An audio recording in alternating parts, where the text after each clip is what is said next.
Então, olá, boa noite a todos.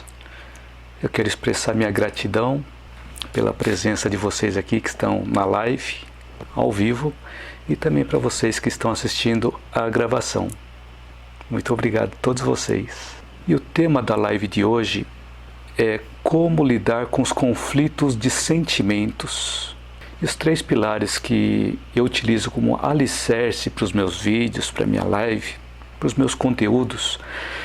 Então, os 3 pilares são a ciência, a filosofia e a espiritualidade. Então, a minha sugestão é que você assista o vídeo até o final, pois das várias experiências, das várias ideias que eu vou comentar aqui, pode ser que algo faça sentido para você. Boa noite, Nath. Quem mais entrou aqui? A Adriana também.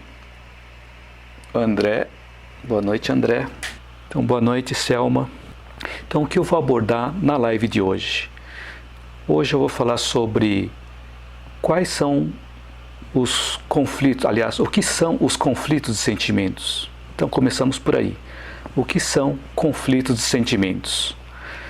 Por que nós temos conflitos de sentimentos?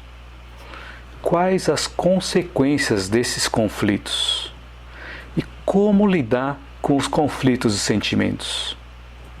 Então, eu me baseei em estudos, pesquisas, experiências minhas e também notas de aula que eu tive com o médico neurocientista, o Dr. Sérgio Felipe de Oliveira.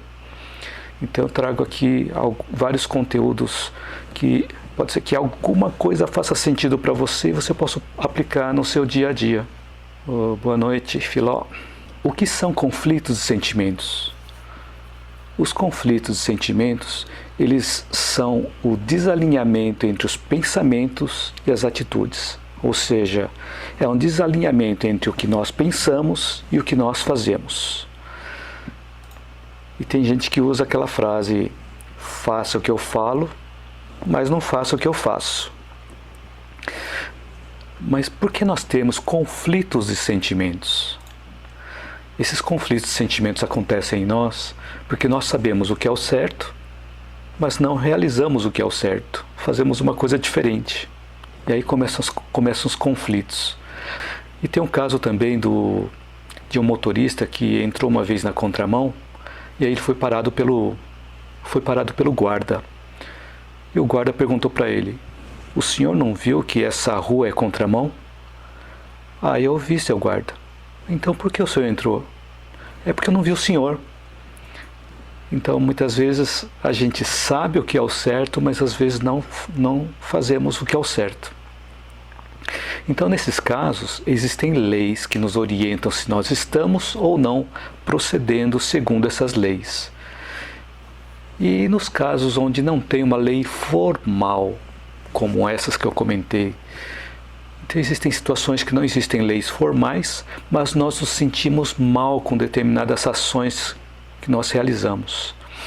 Às vezes nós fazemos alguma coisa e achamos que aquilo que a gente fez não está certo. O que significa isso? Significa que nós estamos tendo uma certa consciência do que é certo e do que é errado. Isso é importante. A partir do momento que nós começamos a perceber que o que é certo e o que é errado, isso já eleva o nosso nível de consciência.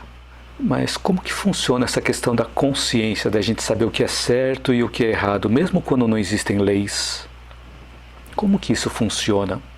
Todos nós temos um diretor, igual o diretor da escola, do 1º grau, do 2º grau, tem um diretor. E esse diretor que nós temos em nós chama-se consciência, onde as leis estão escritas. E a nossa consciência, que está na mente, ela é manifestada no nosso corpo físico, aqui no nosso córtex pré-frontal. Mas quando a nossa consciência não está muito desenvolvida, ou quando ela não é envolvida nas nossas ações, acontecem algumas ações como quando o gato sai, os ratos fazem a festa. Então, nessa analogia básica, o gato é a nossa consciência e os ratos são as nossas emoções e os nossos instintos, aqueles que não são educados. Então, quando as nossas emoções e os nossos instintos agem sem que nós possamos refletir, sem que a nossa consciência possa participar desse processo, nós podemos ter consequências complicadas. Então, quais são as consequências desses conflitos e sentimentos? Bom, eles podem nos levar ao adoecimento, a ansiedade, que está relacionada a sentimentos contrapostos. É exatamente isso que eu comentei. Quando a gente tem conflitos de sentimentos, são sentimentos contrapostos. Então são conflitos que nós temos conosco mesmos. É quando nós pensamos de uma forma, da forma como nós aprendemos, na nossa cultura, no meio em que nós vivemos, só que nós agimos de uma forma diferente. Nath perguntou, quando estamos no processo de reforma íntima, pode ter esses conflitos? Exatamente esse ponto aí, Nath. Quando nós queremos mudar a nós mesmos para melhor, existem esses conflitos que aparecem. E aí que está a importância de nós percebermos que os conflitos aparecem sempre em alguma mudança. Toda mudança provoca algum tipo de conflito em nós. Exatamente isso, Nath. Os nossos conflitos e sentimentos podem nos levar à ansiedade. E qual é a base da ansiedade?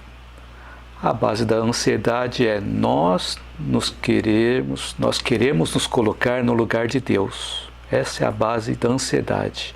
Quando nós começamos a antecipar as coisas que não devem ser antecipadas. Aí depois, quando nós realizamos isso, quando antecipamos coisas que não deviam ser realizadas, depois nós ficamos perguntando: como isso foi acontecer? Ou por que essa pessoa fez isso comigo? Como?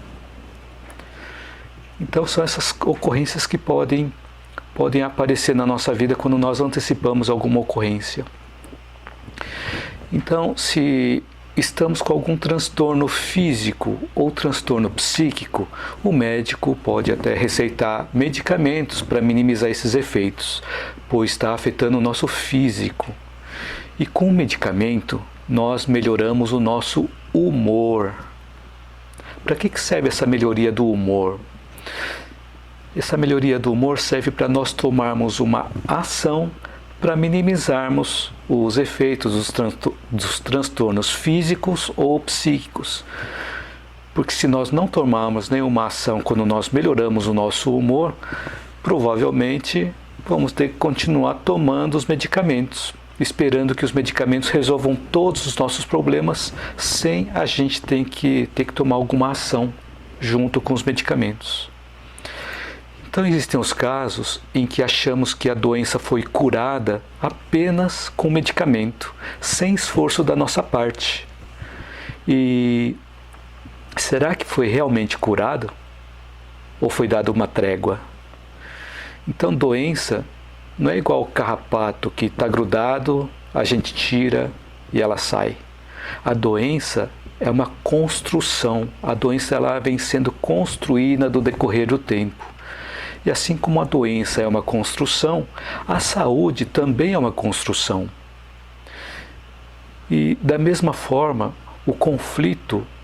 esse conflito que nós estamos falando, ele não vem para nos soterrar, ele vem para tornar o solo mais fértil. E uma doença também não vem para nos soterrar, ele vem para mostrar outros caminhos. E quando seguimos por esses novos caminhos, crescemos com a situação. E todas as vezes que nós assumimos a nossa verdadeira identidade, começamos a lidar com os conflitos. Exatamente esse ponto que a Nath comentou aqui.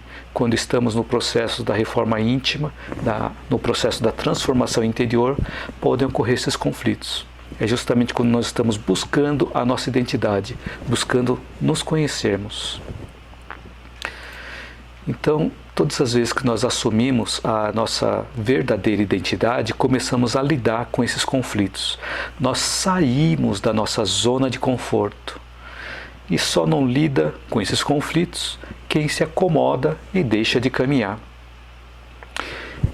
E nesses momentos eu vejo que algumas pessoas martirizam o corpo para tentarem sair dos problemas, para tentar livrar de todos os problemas. Aí eu vejo que o tempo e o dinheiro gasto para se martirizarem poderiam ser utilizados para ajudar outras pessoas. Porque quando nós estamos martirizando o nosso corpo, não significa que nós estamos nos tornando melhores. Pelo contrário, nós estamos enfraquecendo o nosso corpo, que poderia estar sendo utilizado para algo útil, ajudando outras pessoas. Então, como que nós lidamos com os conflitos de sentimentos? Então, se os conflitos desses sentimentos acontecem no nosso interior, é importante que comecemos a estudar a nós mesmos, só que com maior profundidade e não superficialmente. Então, quando vamos começar a nos estudar com maior profundidade para lidar com esses conflitos de sentimentos, por onde nós começamos? Nós começamos a ser honestos conosco mesmos, sermos sinceros conosco mesmos. Parece fácil, mas não é tão simples assim, ser honestos conosco mesmo. Por quê? Porque é necessário ter coragem, a coragem de nós encararmos a nós mesmos e começarmos a batalha dentro de nós mesmos. Um exemplo disso é se nós tivéssemos uma tela mental em que aparecesse tudo o que nós estamos pensando, 24 horas por dia, 7 dias por semana, estaria ok para todos nós? Seria legal nós expormos tudo o que nós estamos pensando 24 horas por dia, 7 dias por semana? Talvez não, né? Porque às vezes nós não falamos tudo o que nós estamos pensando. Significa que nós já sabemos frear alguns impulsos da nossa parte. Isso, a Nath colocou aqui, às vezes tentamos nos sabotar, colocar máscaras. Isso.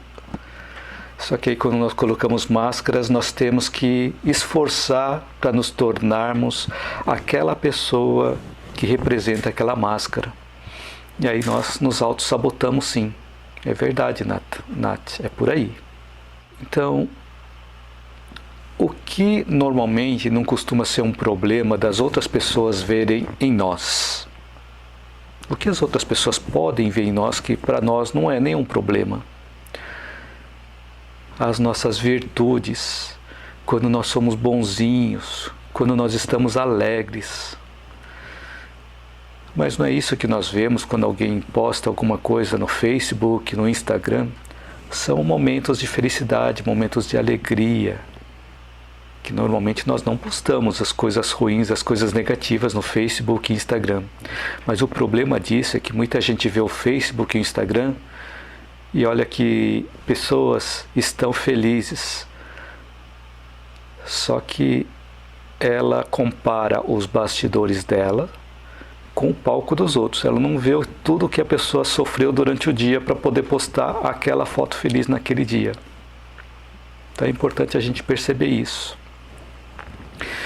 Mas nós temos algumas coisas em nós que nós não gostaríamos que as outras pessoas vissem. E aí nós não postamos no Facebook, não postamos no Instagram e nas outras mídias sociais. E tem coisas que às vezes nós escondemos ou tentamos esconder de nós mesmos. São os nossos defeitos, os nossos vícios.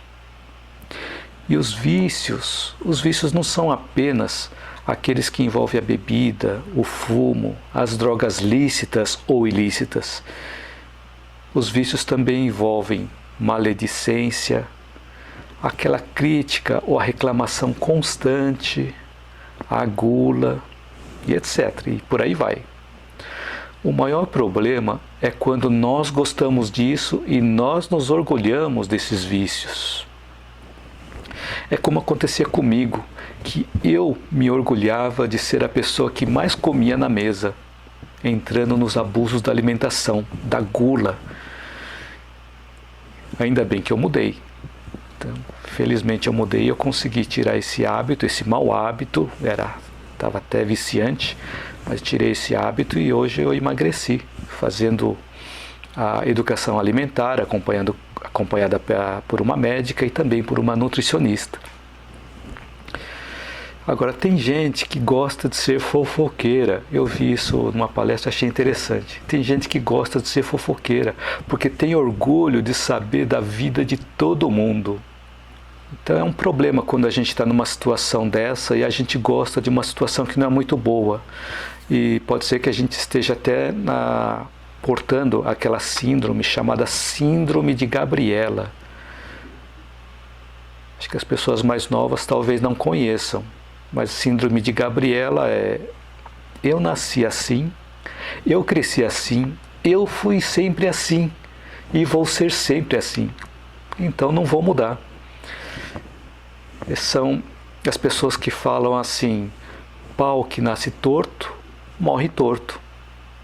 E o problema é que quando pensamos dessa forma, nós não saímos do lugar, nós não crescemos com a situação. E por que nós procuramos esconder esse lado? Esse lado sombrio, esse lado negativo, esse lado que nós não queremos que as outras pessoas vejam. Porque nós temos vergonha. Mas vergonha do quê? É das coisas que nós fizemos errados ou nós nos portamos mal. É igual quando a gente vai receber uma visita, a gente arruma toda a casa, né? Agora, se a visita aparece sem avisar e a casa está bagunçada, a gente fecha a porta que está bagunçada, fecha a porta daquele lugar que está bagunçado e fala assim, para a pessoa não ver, não se incomodar que a casa está uma bagunça. E tem aquelas situações também de pessoas que jogam os problemas ou jogam a sujeira embaixo do tapete para ninguém ver. Então esse é aquele mundo oculto que nós temos dentro de nós. E nós escondemos tanto dentro de nós que nem nós conseguimos depois encontrar esse lugar. Então nós sabemos o que é o certo e o que é o errado, né? Como que nós distinguimos o bem do mal? Bom, o que é o bem? O bem é tudo aquilo que está conforme a lei de Deus. O bem é tudo aquilo que está conforme as leis divinas ou as leis naturais.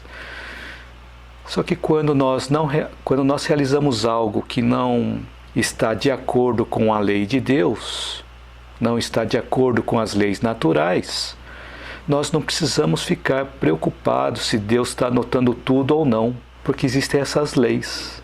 E tudo que fizermos de certo ou de errado, ele vai ficar armazenado, vai ficar anotado em algum lugar, vai ficar anotado na nossa consciência, onde também ficam armazenadas essas leis. E como que nós podemos saber se estamos realizando ações no bem? Só que antes de falarmos disso, nós podemos perguntar para nós: o que é o mal? A pergunta é simples e a resposta também é simples. Então, o que é o mal? O mal é a ausência do bem.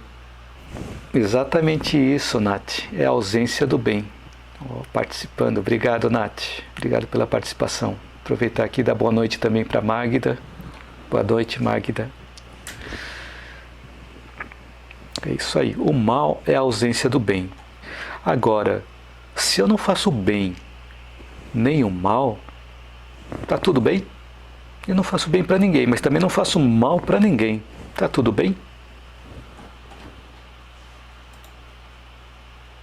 Um momento de reflexão.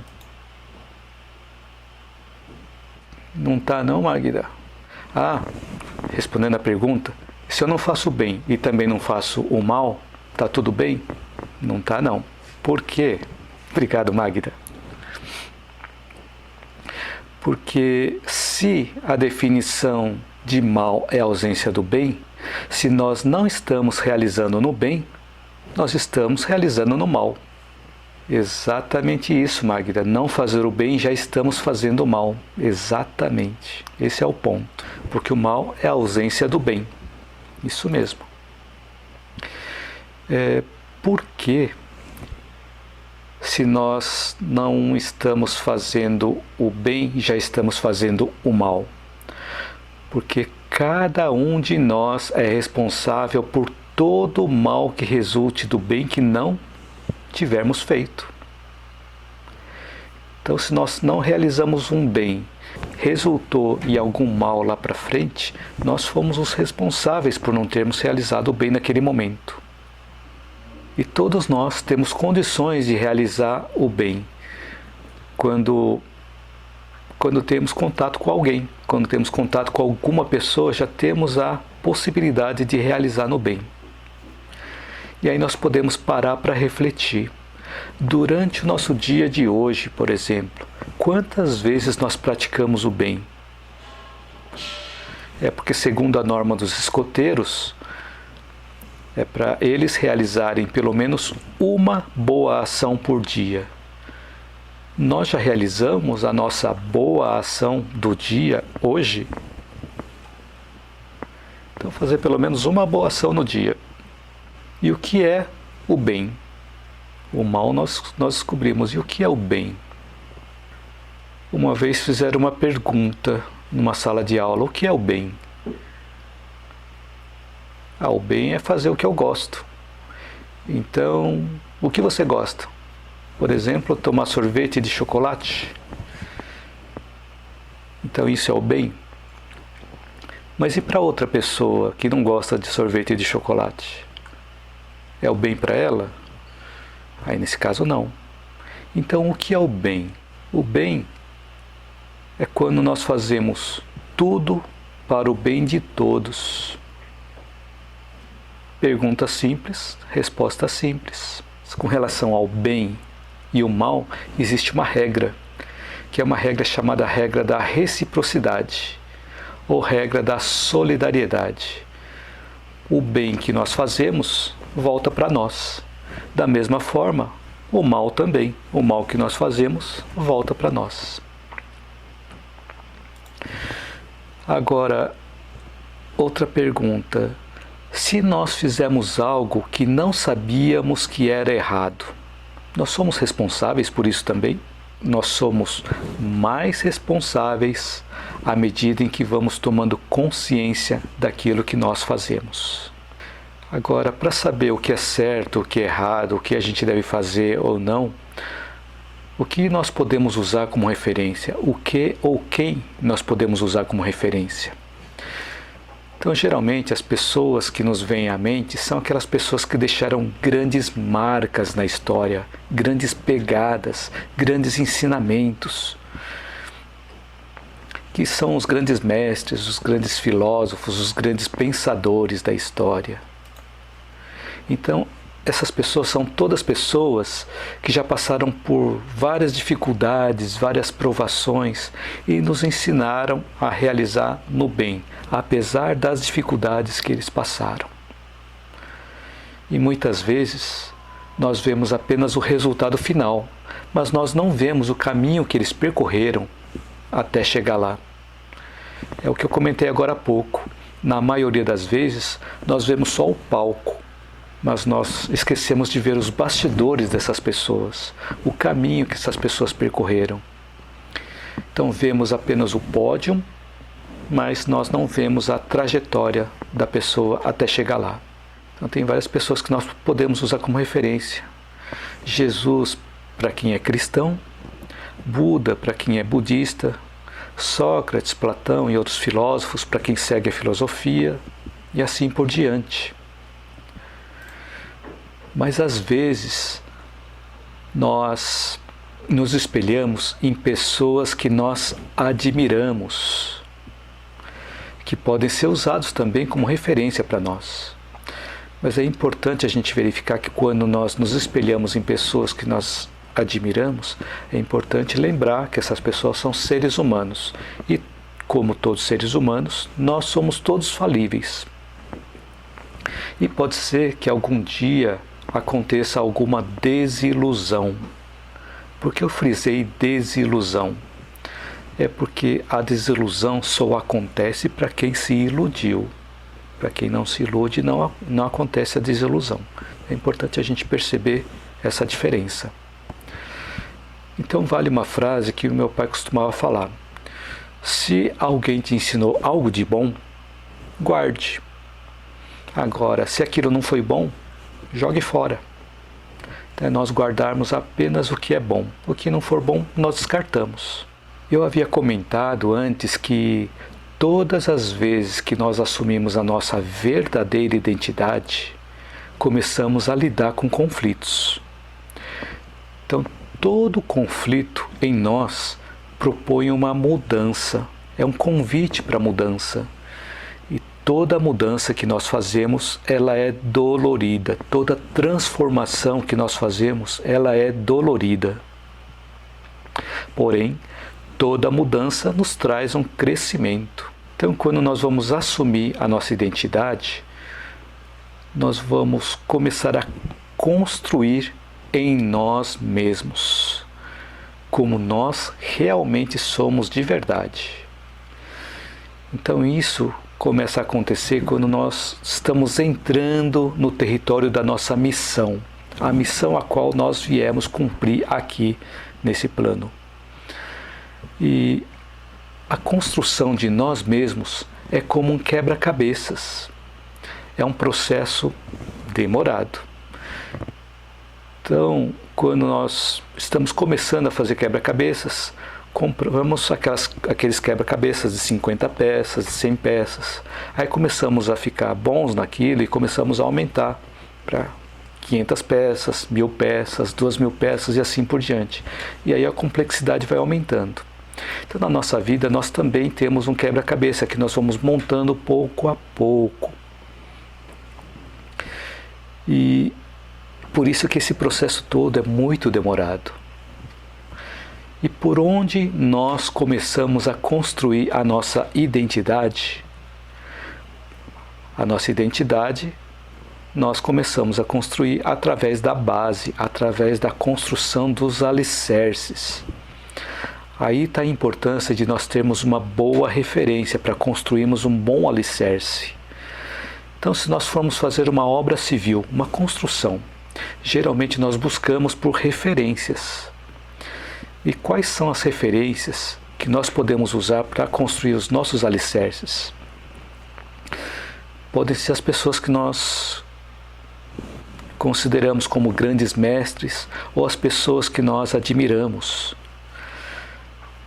E é importante que, com base nessas referências, ou nesses nossos alicerces, que eles sejam construídos com segurança. Quando nós vamos construir alguma coisa, é importante nós termos o alicerce bem fortalecido. Por isso que costumamos dizer, às vezes, ou ouvimos dizer, de não construir a casa sobre a areia, mas sim construir sobre uma pedra. Ou tem aquele caso lá da historinha dos 3 porquinhos, do lobo mau, do Chapeuzinho Vermelho. Qual das casas nós vamos construir? A casa de palha, a casa de madeira ou a casa de tijolos? Então, sempre quando nós vamos construir alguma coisa, nós precisamos montar um bom alicerce, para que tudo que for construído em cima tenha sustentação. Só que não basta apenas nós pegarmos as referências. Não basta apenas nós pegarmos as referências das pessoas, usarmos pessoas como referências para nós. É importante nós colocarmos em prática no nosso dia a dia. E para isso é necessário nós termos coragem para percorrer esse caminho. E nós lembrarmos que para percorrer uma caminhada de 1 quilômetro, nós precisamos dar o primeiro passo. Depois o segundo, depois o terceiro e assim por diante. Da mesma forma, uma maratona de 42 quilômetros ocorre com um passo de cada vez. A Selma comentou aqui, viemos aqui para evoluir. Isso mesmo, Selma. Nós não viemos aqui a passeio, viemos para evoluir. Obrigado pela contribuição.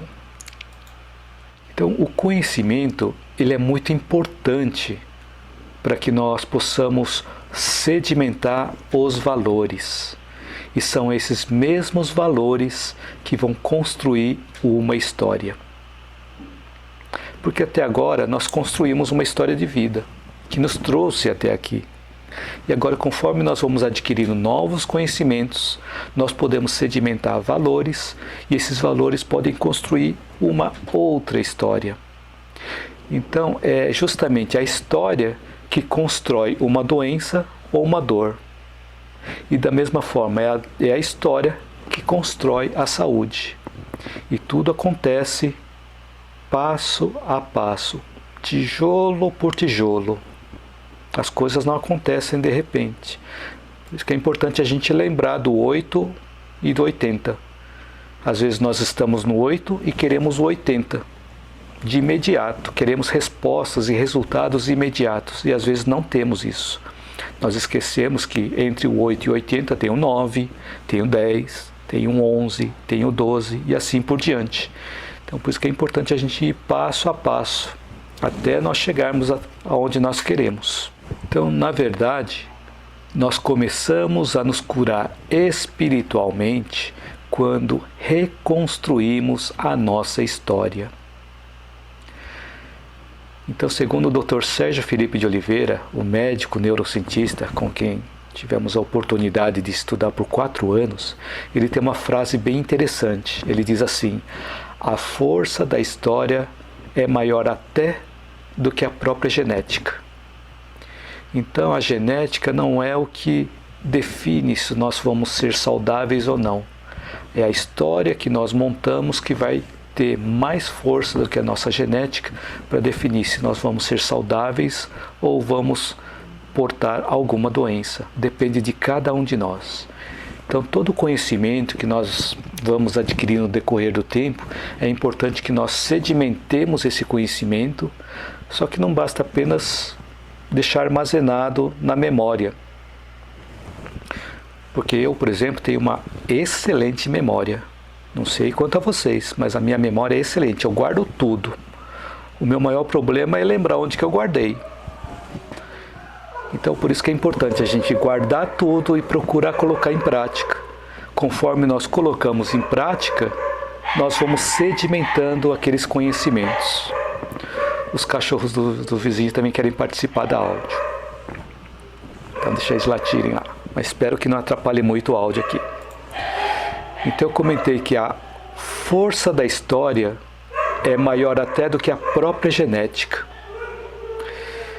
É importante então, baseado nos conhecimentos que nós fomos adquirindo, baseado em toda a experiência que nós fomos adquirindo, qual é a história que vamos contar a partir de agora? A partir desta live, qual é a história que nós vamos começar a contar? Então é um convite para todos nós, para todos vocês e para mim também, que essas lives estão sendo importantíssimas para eu refletir mais sobre mim mesmo e poder compartilhar com vocês as minhas experiências, os meus aprendizados. E quero agradecer a todos vocês que estão me ouvindo aqui nessa live, que vocês são o motivo de eu estar aqui, apresentando esse compartilhamento de experiências. E com isso eu aprendo bastante, através dos estudos e da preparação que eu faço nessas lives, e também para os vídeos que eu posto. Saudações, Rafael. Rafael escreveu aqui: olá, Hugo, saudações. Obrigado. Então eu só consigo ver aqui no YouTube as pessoas que comentaram alguma coisa, porque as pessoas que entram mas não comentam, eu não consigo visualizar, não aparece para mim aqui. E no Facebook também da mesma forma, só quando comentam alguma coisa. Então eu espero que durante esse tempo que nós passamos juntos nessa live eu tenha podido acrescentar algo útil na sua vida. E para você que está assistindo essa live ou a gravação, também escreva um comentário, caso eu já não tenha escrito, para eu saber se eu estou te ajudando, se esse conteúdo está te ajudando ou não. Mas se você tiver alguma crítica também, por favor, escreva, para ver o que eu preciso melhorar. Então curta, compartilhe, divulgue. A Selma escreveu aqui, muito bom, pena que vai acabar, está me fazendo um grande bem. Obrigado, Selma. É que nós temos um tempo também no Instagram, que o Instagram dá 1 hora, ele desconecta, é o tempo do Instagram. Então, todos os dias vamos continuar complementando conteúdos, tá? Porque esse conteúdo de hoje, ele não fica encerrado aqui não, eu vou complementando com outras informações nos outros dias. Tá bom, Selma? Obrigado pelos comentários aqui. Obrigado, gratidão, Ana. Obrigado. Ela escreveu aqui, gratidão. Gratidão, Ana. Boa noite, Ana Maria. Muito grato também, Ana Maria. Muito grato. Estou olhando para a câmera errada. A câmera mudou de lugar, está aqui em cima. É isso aí, Rafael. Um abraço, boa noite. A Selma escreveu obrigada e fique na paz. Obrigada, Selma. Você também. Agradeço a você e fique na paz também. Então eu quero desejar a todos uma ótima noite. A minha gratidão por todos estarem aqui me acompanhando nessa live. E espero todos vocês na minha próxima live. Boa noite a todos.